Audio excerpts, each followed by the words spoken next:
Bonsoir chers téléspectateurs, nous sommes là sur l'AVDC Panorama d'Afrique.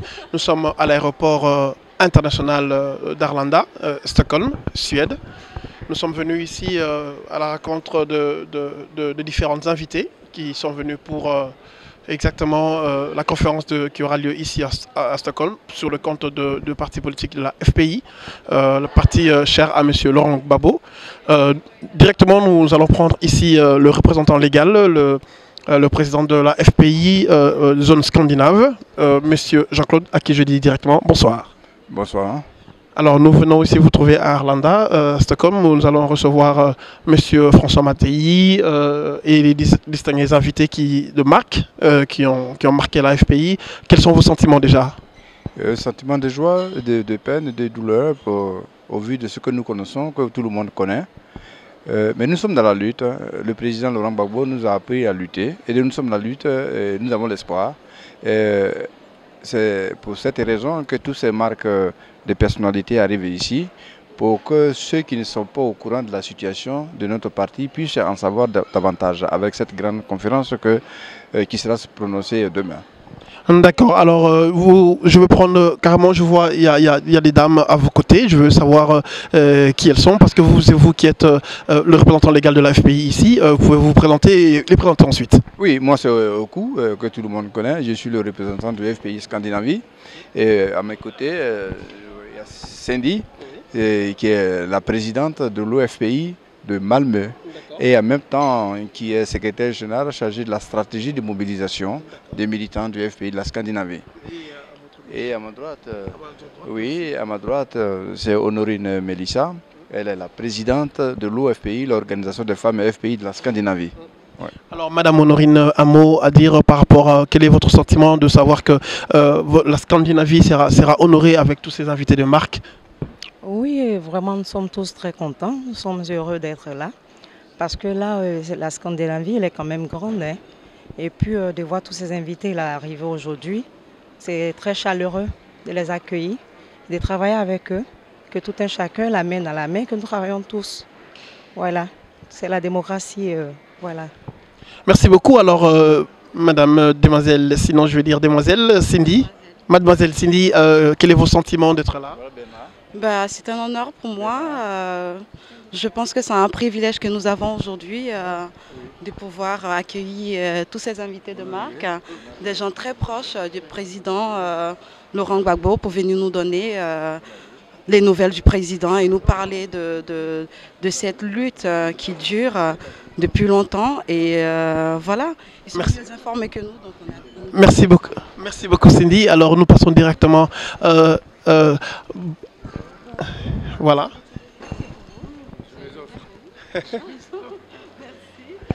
Alors bonsoir Monsieur Bernard Houdin, nous sommes la chaîne AVDC Panorama d'Afrique. Nous sommes vraiment heureux de vous savoir parmi nous ici en Scandinavie. Quel est votre sentiment? Comment s'est passé les voyages? Bon, les voyages sont toujours simples, hein.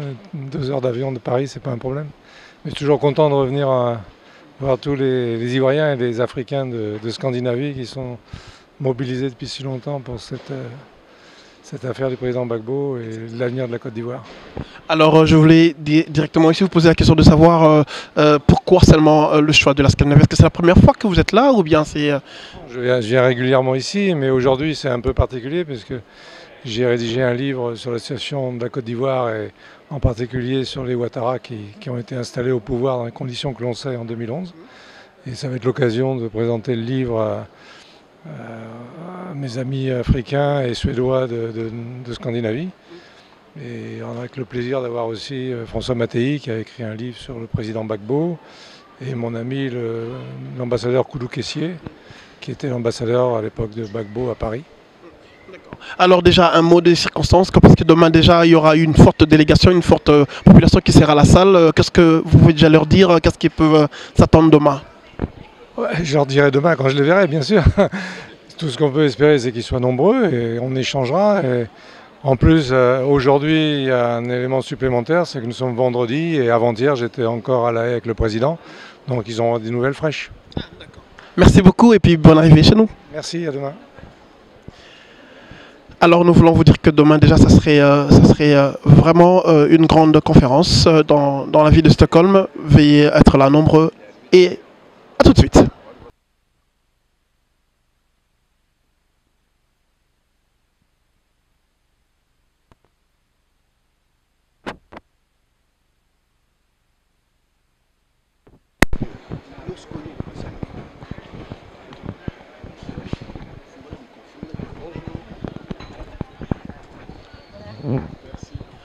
Alors, bonsoir Monsieur Mattei. C'est un plaisir pour nous de vous recevoir ici. Ça, c'est l'AVDC, le Panorama d'Afrique. Nous sommes une site internet qui est intéressée. On a été invité, savoir que vous êtes là. Donc voilà, comme ça, on vous prend quelques mots. Soyez les bienvenus en Suède. Est-ce que c'est la première fois? C'est la deuxième fois? C'est la première fois à Stockholm. D'accord. Alors en Scandinavie, déjà, vous y étiez déjà en Scandinavie? En Scandinavie, oui, mais à Stockholm, jamais. D'accord. Alors ça vous fait quoi déjà? Comment vous avez passé votre voyage? Ça s'est bien passé? Très bien, c'est très court et puis l'accueil, de toute façon, vous guérit de toutes les peines du voyage. Mais il n'y en avait pas de peine, c'est très rapide, très confortable, il n'y a pas de problème. Exactement. Alors juste une dernière question, on va vous laisser vous reposer, aller vous reposer à votre hôtel. Mais sinon, qu'en pensez-vous par rapport à cette conférence que vous allez tenir déjà demain ici? Qu'est-ce qu'on peut s'attendre? Qu'est-ce que déjà on peut dire au public qui sera là nombreux demain? En quelques mots, moi ce que j'essaye de faire, et ici comme ailleurs, mais ici c'est très important, c'est de faire en sorte que l'information qui concerne l'Afrique francophone et les relations particulières de la France avec ses ex-colonies, et en particulier le cas de la Côte d'Ivoire, qui a, je pense, fait prendre conscience à beaucoup d'Africains de réalités très dures. Je pense qu'il est important d'en parler partout en Europe, aux Africains, et si possible, à d'autres gens que les Africains, c'est-à-dire de sortir du débat entre Ivoiriens, entre Africains, pour que l'information circule et qu'on sache ce qui s'est réellement passé en Côte d'Ivoire, ce qui s'y passe toujours, et ce qu'est la réalité des relations entre la France et l'Afrique, et les évolutions qui seraient souhaitables pour que l'Afrique atteigne son émancipation et sa maturité, voilà, de sa liberté. D'accord. Une dernière question, au-delà de tout ce que vous avez fait, votre parcours en tant que journaliste. Déjà aujourd'hui, quand on voit M. Mattei, on a directement la figure de M. Laurent Gbagbo. Est-ce qu'on pourra avoir de ces dernières nouvelles? Est-ce que vous l'avez vu tout dernièrement? Je l'ai vu en août encore. Je devais le voir une fois encore avant de venir ici, mais je n'ai pas pu. Mais j'ai vu en août. Il va, comme va toujours Laurent Gbagbo, dans la lutte, parce que c'est quelqu'un qui est né dans la lutte quand il était dans l'opposition. Il avait des problèmes et il a connu la prison. Quand il était au pouvoir, il a eu des problèmes et on lui a fait des problèmes, donc il était toujours encore et encore dans la résistance. Exactement. Donc c'est quelqu'un qui est habitué à lutter, qui je crois a fait ça toute sa vie et qui accepte son incarcération comme une part de l'expérience de sa lutte de militant. Pourquoi? Pour l'émancipation de son pays et au-delà de l'Afrique et des Africains. Et je crois, parce que c'est pas quelqu'un, contrairement à ce qu'on veut présenter, qui est dans l'agressivité, c'est quelqu'un qui déteste la guerre, qui déteste les armes, etc. Je crois qu'il est surtout dans un combat pour la dignité des Africains et des Français et des Occidentaux, parce que la relation entre la France et l'Afrique, la France et la Côte d'Ivoire, doit être assainie. Et il en paye le prix avec ce qu'on lui sait de conviction. Il accepte son sort parce qu'il sait que c'est pour la cause, comme il dit. Voilà. D'accord, alors pour ne pas trop prendre votre temps, nous vous souhaitons bienvenue à Stockholm, précisément dans la zone Scandinavie, et que voilà, bon séjour, et on se verra demain encore. Merci, à demain. Au revoir. Alors bien amis, comme vous souvenez tout à l'heure, on vient de recevoir M. Mattei, journaliste de sa carrière, et surtout la figure emblématique qui est aussi révélatique par rapport à la situation de la crise qui jusqu'aujourd'hui persiste au niveau de la Côte d'Ivoire, entre M. Laurent Gbagbo et puis Alassane Ouattara. Et surtout, nous voulons vous dire que ne ratez pas cette conférence demain qui sera déjà ici à partir de demain, les après-midi, samedi à Stockholm. Merci beaucoup.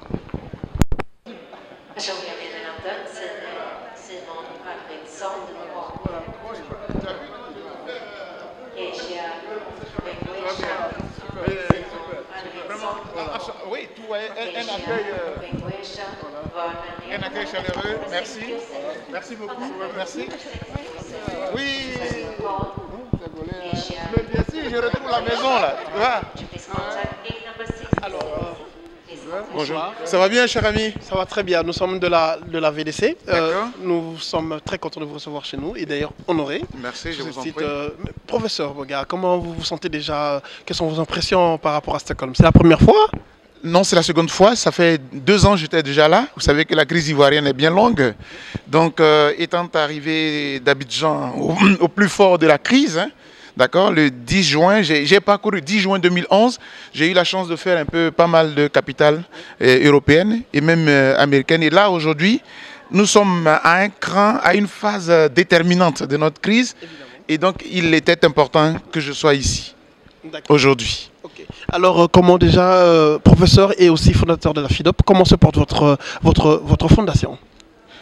Ben, écoutez, avant de créer la Fondation ivoirienne pour les droits de l'homme et la vie politique, j'ai eu la chance de militer dans pas mal de structures des droits de l'homme en Côte d'Ivoire. Et donc, j'ai pu faire un constat, mais qui est valable pour la Côte d'Ivoire, mais qui est valable aussi pour toute l'Afrique. C'est qu'en général, lorsque nous avons des crises politiques dans notre continent, et particulièrement dans mon pays, ce sont les populations qui en pâtissent. Du coup, vous avez un lien qu'il faut créer entre les droits de l'homme et la politique. Quand la politique va mal, les droits de l'homme sont violés. Donc nous créons la fondation pour éduquer les hommes politiques, pour leur dire que la démocratie a des principes et que la personne humaine est au centre de la démocratie. Un démocrate, quelqu'un qui se dit démocrate, qui ne respecte pas la vie humaine, qui ne respecte pas les populations, c'est un dictateur, c'est un criminel. Et donc aujourd'hui, nous sommes mobilisés contre un criminel, contre un dictateur qui est à la tête de notre pays et qui chaque jour massacre les populations. Et tant qu'il sera au pouvoir, nous nous mobiliserons dans la diaspora parce que je me retrouve là aujourd'hui par accident, abandonnant mes étudiants, abandonnant même mes gosses. Mais la vie humaine n'a pas de prix. Peut-être que si j'étais en Côte d'Ivoire, vous ne me connaîtrez plus. C'est ça. Alors, juste pour ne pas vous prendre trop de temps, vous venez d'arriver. Quel mot de circonstance, quel appel pouvez-vous lancer à ce grand peuple, à cette forte population qui sera là demain à votre conférence? Ben, écoutez, ce que j'ai remarqué quand je suis arrivé ici pour la première fois déjà, c'est que c'est un terreau de mobilisation. Vous voyez qu'aujourd'hui, la diaspora a sauvé notre démocratie en Côte d'Ivoire. Dès que le président Laurent Gbagbo a été pris le 11 avril 2011, tout était à plat. Son parti a été décapité. Les militants, les démocrates, tous ceux qui aiment la paix en Côte d'Ivoire ont été massacrés parce que, rappelez-vous, ce sont les rebelles qui ont pris le dessus. Et la diaspora s'est levée. Depuis le 11 avril 2011, mais bien avant, jusqu'à aujourd'hui, elle est toujours debout. Et c'est pour cela que je suis très fier de retrouver Stockholm, donc la Suède, et je sais que mes compatriotes sont debout. Et aujourd'hui, peut-être que c'est d'ici que partira l'appel pour la libération de notre pays, parce que tenez-vous bien, il y a des rendez-vous qui sont fixés, et nous sommes debout pour accompagner le peuple ivoirien. Je vous sens déjà chaud dans votre sang. C'est ma nature. C'est comme ça, c'est ma nature. Exactement. Parfait. Donc on vous laisse vous reposer. Déjà, on se voit demain. Parfait. Bienvenue à Stockholm. Mais je suis très touché. Je voudrais vous dire un grand merci. L'accueil a été particulier. Ce n'est pas seulement un bouquet de fleurs, mais il y a aussi l'accueil sur l'essentiel. Et donc j'ai commencé déjà ce pourquoi je suis là. Soyez la bienvenue à Stockholm. C'est moi. Merci. Alors, beaucoup. Bonne soirée. Merci. Alors, chers amis, téléspectateurs, comme vous nous suivez, là, nous allons recevoir aussi encore le professeur Boga qui est venu. Alors, ne zappez pas, suivez-nous. À tout à l'heure. Merci, c'est vous. La demoiselle Cindy. Bienvenue. Monsieur le représentant. Oui, je suis content de te voir. Je suis très bon, heureux. on fait à tout Je suis très heureux dans le pays. De Wolof Parlement. Voilà, c'est le grand pays de la démocratie. C'est le cœur de la démocratie ici. Merci. Voilà, sois le bienvenu. Merci beaucoup. Mais est-ce que j'embrasse celle qui m'a Merci. offert? Évidemment, évidemment. Combien vous faites de billes ici? 2 ou 3? Deux, ça va. Ça va déjà. Bonjour. Le secrétaire général. De la section? De la représentation. Ah oui, d'accord. Ok. Toi, tu es le représentant, lui, il est le secrétaire général. Ok. C'est avec plaisir que je viens. D'accord, alors vite, nous savons que vous êtes fatigué, Excellence. 2 heures, hein, 2 heures. D'accord. De Londres, oui. Oui, d'accord. Mais ma question, quelles sont vos impressions déjà par rapport à l'accueil, par rapport à ce... Est-ce que c'est la première fois que vous êtes là? Oui, oui, oui. En Scandinavie, hein, c'est la première fois. D'accord, alors quelles sont vos impressions déjà en entrée de jeu? Oh, l'accueil est tout à fait chaleureux. Bon, mais on ne peut pas dire, on ne peut pas en dire moins. Quand c'est au coup qui le fait, c'est des camarades. C'est donc un accueil tout à fait chaleureux, réservé à un camarade. D'accord. Alors déjà, j'aimerais vous poser la question de savoir, il y a une forte audience qui a été mobilisée pour vous écouter, ainsi que les autres invités qui ont été invités ici de marque. Vous étiez ambassadeur de la Côte d'Ivoire, d'abord en France et après en Israël. Quelle lecture vous faites de ce pays, par exemple la Suède? Écoutez, les ambassadeurs n'ont pas l'habitude de faire une lecture de la situation dans un pays quand ils arrivent. Permettez que je ne puisse pas faire de commentaires particuliers en ce qui concerne le pays, la Suède où j'arrive. Par contre, je suis venu dans un cadre très précis, celui de la Côte d'Ivoire. Et si vous avez une question par rapport à la Côte d'Ivoire, je me ferai l'heureuse obligation d'y répondre. Mais je trouve là un pays tout à fait accueillant. C'est déjà bien. Tout à fait accueillant. C'est cette lecture-là que nous voulons savoir. Dans l'histoire que nous connaissons de la Suède, c'est quand même l'histoire de Olaf Palme. Oui. Et moi, en tant que militant du Front populaire ivoirien, en tant que responsable du Front populaire ivoirien dans le secrétariat général du président Laurent Gbagbo, Parti socialiste, je ne peux que m'honorer d'être dans ce grand pays. Mais permettez que je ne puisse pas faire d'autres commentaires sur la situation du pays. Je trouve ce pays tout à fait accueillant, déjà par la chaleur qui arbore malgré le degré qui est relativement bas. Je pense que c'est un pays où il fait bon vivre. Je vois vos sourires tout à fait chaleureux, le secrétaire général, le représentant, et notre camarade, la présidente qui m'a offert ce joli bouquet. Mais c'est un accueil tout à fait chaleureux.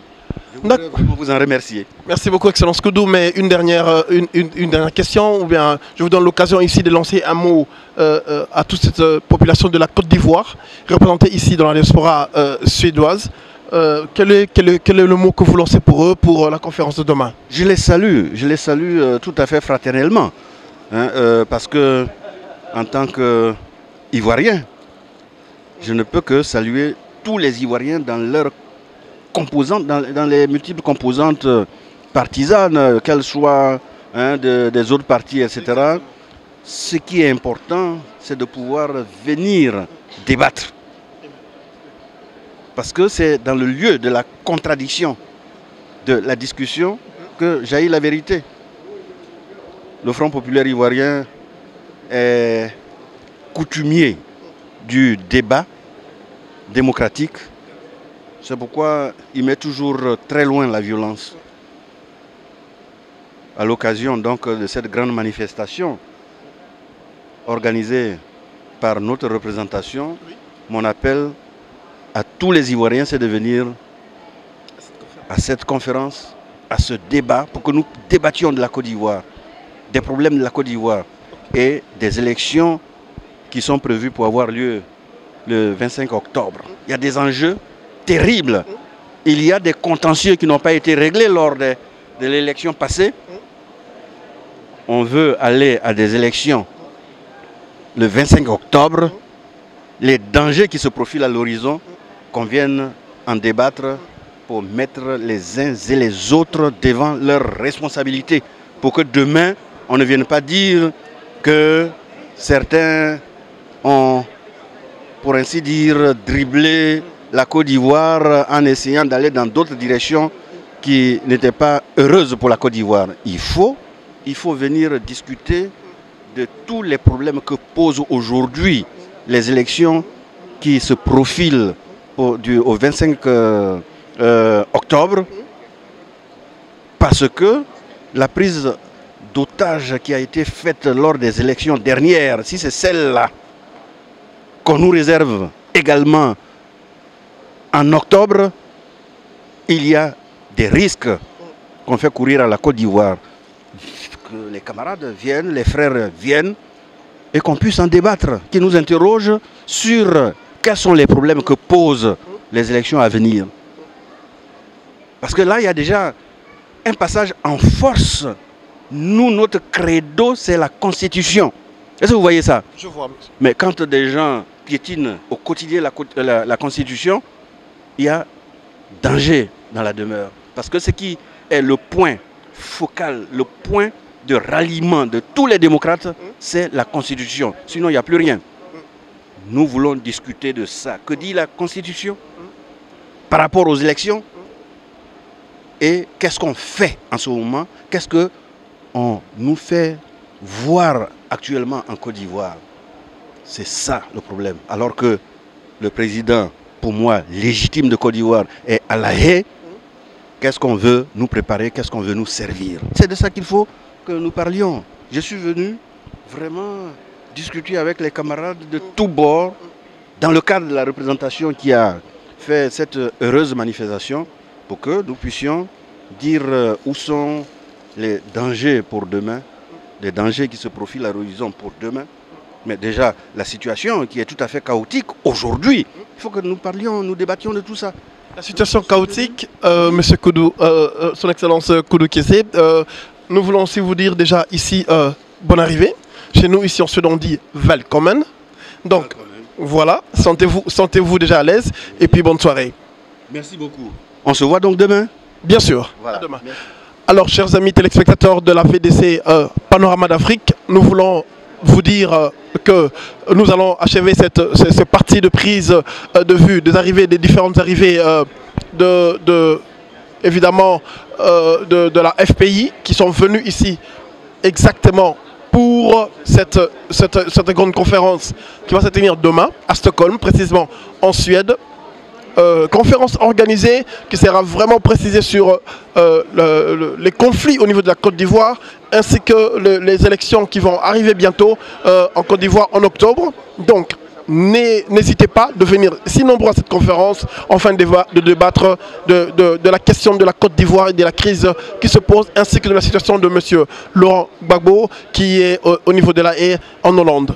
Merci beaucoup, c'était moi qui vous remercie de vous savoir très nombreux devant vos écrans. Mon nom c'est Tati Kayombo Leki pour la VDC Stockholm.